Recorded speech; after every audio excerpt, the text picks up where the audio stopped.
шаары, номер 18 Мамытов мектеби. Мен Акылбекова Айбике, 15 жаштамын. Билим очогунун кутун сактап, отун өчүрбөй, жаңы жыл көз карашы, ой жоруму, далалаты менен иш алып барган чыныгы кесипкөй адамдар да болгон. Алардын бири биздин бабабыз Кудайберди Мамытов да бар эле. Кудайберди Мамытов 1922 жылы Ош облусуна караштуу Кара Суу районундагы Төлөйкөн айылында колхозчунун үй бүлөсүнө туулган. 1939 жылы 7 классты бүтүрүп, Алай районунун Жан Шороо кыштагында башталгыч класстарынын мугалими болуп, эмгек чегирин баштаган. 1940-1942 жылдары Кара Суу районуна караштуу Бирлешкен мектебинде иштеп, 1942 жылы согушка аттанат. Орел, Брянск шаарларында алардын аймагындагы токойлордо согуштун кудайы деп аталган артиллерияда байланышчы болгон.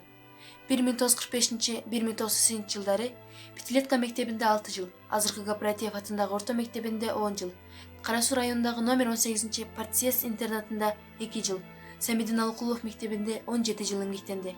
Иштеп жүрүп Оштогу мугалимдер институтун бүткөн. Бишкектеги Борбордук институттун кыргыз тил жана адабият факультетин аяктаган. 1956 жылы СССР Жогорку Советинин жарлыгы менен эмгектеги артыкчылык медали менен сыйланып, 1960 жылы эл агартуунун отличниги наамын алган. Пропагандисттик эмгеги үчүн Ош обкомунун ардак грамоталары менен сыйланган. Лениндин 100 жылдык юбилейинин жолдомосун жеңип алган.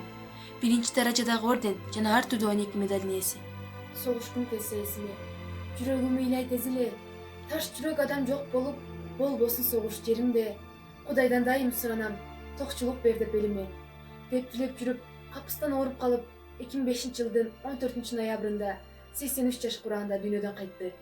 Мен бабамды унуткан жокмун. Бабам жана бабам сыяктуу мекен үчүн согушкандарды биз унутпоого тийишпиз. Алар унутулса, демек согушту жана жеңишти унуткан болобуз. Ушундай сонун күндөргө жеткизген согуштун ардагерлерине мен өзүмдүн ыраазычылыгымды билдирем. Жана бабам менен сыймыктанам.